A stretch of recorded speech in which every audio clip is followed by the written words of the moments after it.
नमस्कार दोस्तों। एक बार माता लक्ष्मी भगवान विष्णु से मिलने के लिए जाती है और कहने लगती है, प्रभु, जब मैं आपसे मिलने के लिए आ रही थी तो मेरी नज़र मृत्युलोक पर पड़ी। वहां पर मैंने देखा 3 स्त्रियां जो आपस में सहेली थी। उन स्त्रियां का नाम सीमा और राधिका और एक का चमेली था। उनमें से 2 स्त्रियां सीमा और राधिका विधवा होकर के दुखी जीवन जी रही थी, जबकि एक स्त्री चमेली सुहागन होकर के अपने पति के साथ सुखी जीवन जी रही थी। प्रभु, ये बात मेरी समझ में नहीं आ रही है, इसीलिए मेरे मन में 3 प्रश्न उठने लगे। अब मैं आपसे यह चाहती हूं कि आप मेरे तीनों प्रश्नों का उत्तर देकर मुझे संतुष्ट करने की कृपा करें। दोस्तों, इस प्रकार से भगवान विष्णु माता लक्ष्मी की बात को सुन करके भगवान विष्णु कहते हैं, हे लक्ष्मी, तुम अपना तीनों प्रश्न मुझे बताओ। मैं तुम्हारे तीनों प्रश्नों का उत्तर देकर के तुम्हें संतुष्ट करने का प्रयास करूंगा। अब माता लक्ष्मी कहती हैं, प्रभु, मेरा पहला प्रश्न है, कौन सी स्त्री समय से पहले विधवा हो जाती है?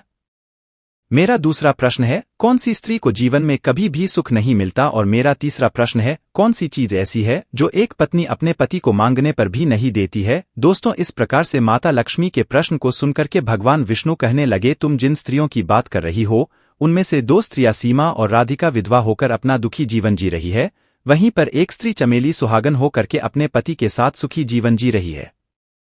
हम जानना चाहती है, आखिरकार ऐसा क्यों है? तो मैं तुम्हें एक छोटी सी कहानी सुनाता हूं।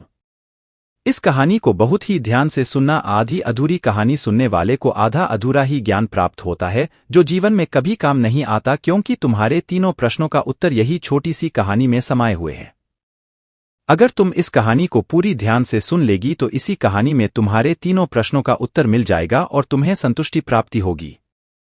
दोस्तों, माता लक्ष्मी कहती हैं, प्रभु, मैं आपके बात से सहमत हूं। आप कहानी शुरू करिए, मैं कहानी को पूरी मन से सुनूंगी और जब तक आप कहानी कहेंगे तब तक मेरा मन किसी दूसरे स्थान पर नहीं जाएगा। तो दोस्तों, कहानी को शुरू करने से पहले आपसे एक छोटी सी रिक्वेस्ट है। हमारे चैनल को सब्सक्राइब जरूर करें और कहानी को अंत तक जरूर सुनें, क्योंकि आज की कहानी आपके लिए बहुत ही महत्वपूर्ण होने वाली है। तो चलिए आज की इस कहानी से कुछ नया सीखते हैं। भगवान विष्णु कहते हैं, हे लक्ष्मी, सबसे पहले मैं तुम्हें उस स्त्री की कहानी सुनाता हूं जो सुहागन बनकर के सुखी जीवन जी रही है, जिससे सुहागन स्त्री की तुम बात कर रही हो। वह स्त्री एक राजा के नौकर की पत्नी है और जिस नौकर की वह पत्नी है, उसका नाम रामू है। उस नौकर को अपनी पत्नी पर पूर्ण विश्वास और भरोसा है कि वह पतिव्रता है, जिसकी बातें वह अपने साथियों में बार बार करती है। अब देखो, एक दिन की बात है, उस राजा के रामू ने अपनी पत्नी की प्रशंसा इतनी की, यह बात धीरे धीरे फैलते हुए राजा तक पहुंच गई। फिर राजा अपने नौकर को बुलाया और नौकर से कहता है कि तुम हर किसी से कहता है कि तुम्हारी पत्नी एक पतिव्रता है। क्या वास्तव में तुम्हारा पत्नी एक पतिव्रता है? क्या आपको पूर्ण विश्वास है? इस प्रकार से राजा की बात को सुनकर के नौकर कहने लगा, महाराज, मुझे पूरा विश्वास है कि मेरी पत्नी एक पतिव्रता नारी है। यह बात सुनकर के राजा के महामंत्री कहने लगता है, यदि मैं तुम्हारे पत्नी का पतिव्रता धर्म खंडित कर दूं तो तुझे क्या सजा मिलना चाहिए? फिर नौकर ने कहा महामंत्री से, यदि तुम मेरी पत्नी का पतिव्रता धर्म खंडित कर देते हो तो तुम मुझे फांसी लगा देना। और राजा से भी नौकर कहता है, यदि महाराज ये मेरी पत्नी का पतिव्रता धर्म खंडित नहीं कर पाए तो इनको क्या सजा मिलना चाहिए? तो राजा ने कहा, मंत्री को भी फांसी की सजा दी जाएगी। फिर भगवान विष्णु लक्ष्मी से कहते हैं, लक्ष्मी, मंत्री ने स्वीकार कर लिया और मंत्री नौकर से पूछा, क्या वस्तु लाऊं कि जिससे तुम ये मान सके कि मैं तुम्हारी पत्नी का पतिव्रता धर्म खंडित कर दिया हूं? तो नौकर ने कहा, मंत्री, यदि तुम मेरे घर जाकर मेरे विवाह के समय एक पतका मिला था और एक कतार मिली थी, वह मेरी पत्नी ने बहुत ही संभाल कर रखी है, जो सुहाग की निशानी मानी जाती है।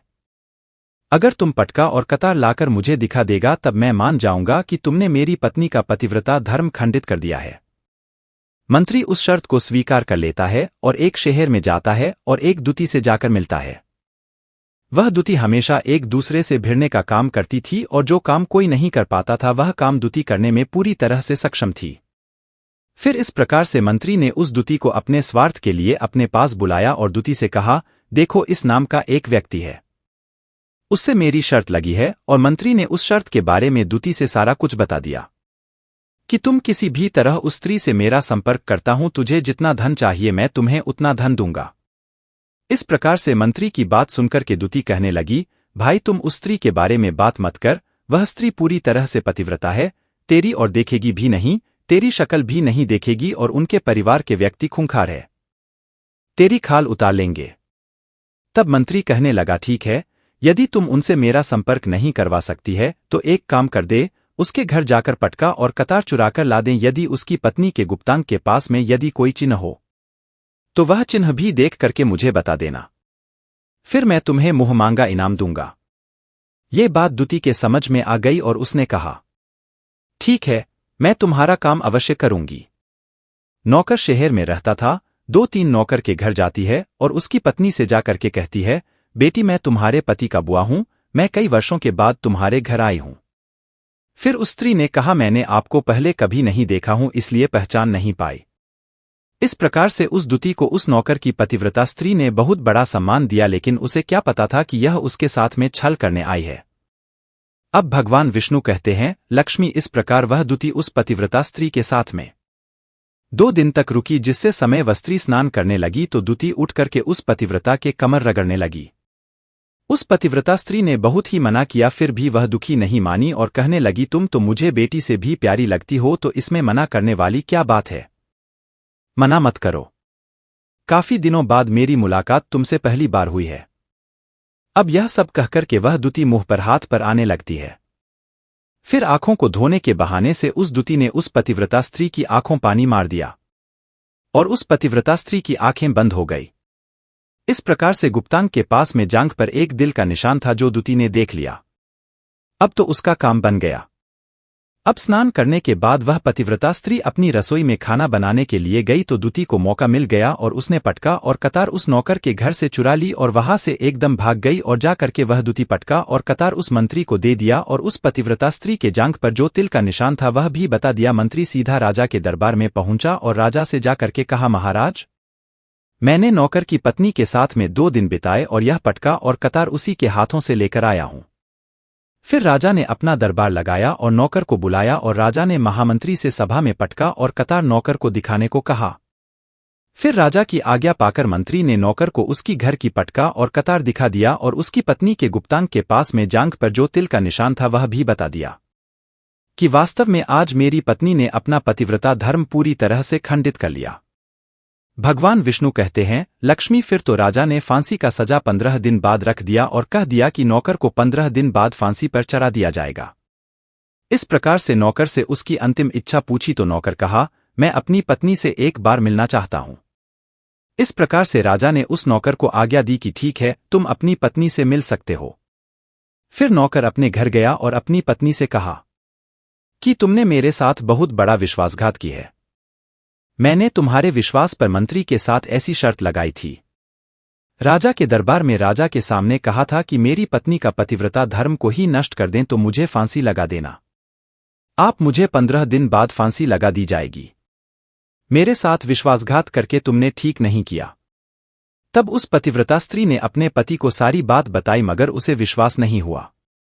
फिर नौकर राजा के दरबार में पहुंचा तो फिर राजा से कैद में डलवा दिया। अब उधर नौका मेरे कुछ रुपया लिए थे लेकिन आज तक नहीं दिए हैं, उसे फांसी की सजा दे दीजिए। अब राजा कहा कि ठीक है, बताओ मेरे जा दरबार में तुम्हारा चोर कौन सा है, उसका नाम क्या है, मैं उसको फांसी का सजा अवश्य दूंगा। उस नौकर की पतिव्रता स्त्री ने कहा, महाराज आपका महामंत्री ही मेरा चोर है, आप इनको फांसी का सजा अवश्य दें। अब उधर जैसे ही महामंत्री ने सुना कि ये सुंदरी मुझे अपना चोर बता रही है तो मंत्री कहने लगा, महाराज मैं कसम खाकर कहता हूं मैं इसका कभी कुछ नहीं चुराया हूं। मैं इसको आज तक कभी देखा भी नहीं हूं तो मैं इसका चोरी कैसे कर सकता हूं। मैं आज तक इसका शक्ल भी नहीं देखा हूं।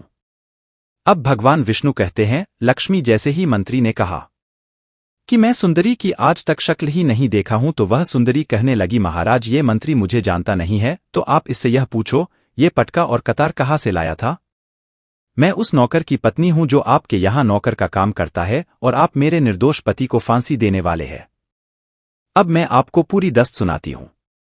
ये जो आपका मंत्री है इसने मेरे पास में अपनी एक दूती को भेज करके मेरी जांघ के तिल का पता लगाया और उसी ने ये पटका और कतार चुराकर इसे लाकर दिया और आपके मंत्री के द्वारा भेजी गई। दूती जब मेरे घर पर आई थी तो उसने मुझसे कहा था कि वह मेरे पति का बुआ है और वह पहली बार आई है, इसीलिए मैं उसको पहचान नहीं सकी और महाराज जिस तरह से मैंने उस स्त्री को अपने यहाँ बहुत ही आदर सम्मान किया और अपने घर पर उसको ठहरने की व्यवस्था की, और इस प्रकार से उस नौकर की पतिव्रता स्त्री की बात को सुनकर के राजा ने दूती को बुलाया। फिर उस दूती में राजा को सारी सच्चाई बता दी, जिससे राजा ने उस नौकर को रिहा कर दिया और मंत्री को फांसी पर चढ़ा दिया। भगवान विष्णु कहते हैं, लक्ष्मी इस प्रकार से उस नौकर की पतिव्रता स्त्री ने अंत में राजा से कहा, महाराज मैं अपने पति से बहुत प्यार करती हूँ। मैं एक चरित्रवान स्त्री हूं। कभी भी मैं अपने पति का नाम तक भी अपने मुंह से नहीं लिया हूं। भगवान विष्णु कहते हैं, लक्ष्मी मेरी कहानी पूरी होती है। अब तुम अपने तीनों प्रश्नों का उत्तर सुनो। तुम्हारा पहला प्रश्न था, कौन सी स्त्री समय से पहले विधवा हो जाती है? जो स्त्रियां अपने पति का नाम लेती है वह समय से पहले विधवा हो जाती है, क्योंकि पति का नाम लेने से पति का उम्र कम हो जाती है और समय से पहले ही उसकी पति की मृत्यु हो जाती है। ऐसी स्त्रियां जो पति का नाम लेती है वह स्त्री समय से पहले ही विधवा होकर के दुखी जीवन जीती हैं। बस यही राज की बात है कि तुम जिन 3 सहेलियों की बातें कर रही थीं उनमें से 2 स्त्री विधवा थी और एक ये नौकर की पत्नी थी जो कि एक पतिव्रता स्त्री थी। ये पतिव्रता स्त्री कभी भी अपने पति का न अपने मुंह से नहीं लेती थी। उधर जो 2 स्त्री विधवा होकर अपना जीवन दुखी होकर जी रही थी वह हमेशा अपने पति का नाम लेकर ही बुलाती थी, जिसकी वजह से उसकी पति की उम्र कम हो गई और फिर वह दोनों स्त्रियां समय से पहले ही विधवा हो गई। इसी कारण के वजह से आज वह दुखी जीवन जी रही है। इसलिए स्त्रियों को कभी भी अपने पति का नाम अपने मुंह से नहीं लेना चाहिए। अब तुम्हारा दूसरा प्रश्न था, कौन सी स्त्री को अपने जीवन में कभी भी सुख नहीं मिलता है? तो समझ लीजिए, जो अपने पति के बिना अनुमति के किसी तीर्थ स्थान या उत्सव में चली जाती है उसके जीवन में कभी भी सुख नहीं आती। ऐसी स्त्रियां जीवन भर दुखी रहती हैं और उन्हें कभी भी पति का प्रेम नहीं मिलता। भगवान विष्णु कहते हैं, लक्ष्मी तुम्हारा तीसरा प्रश्न था, ऐसी कौन सी चीज है जो एक पत्नी अपने पति को मांगने पर भी नहीं देती है?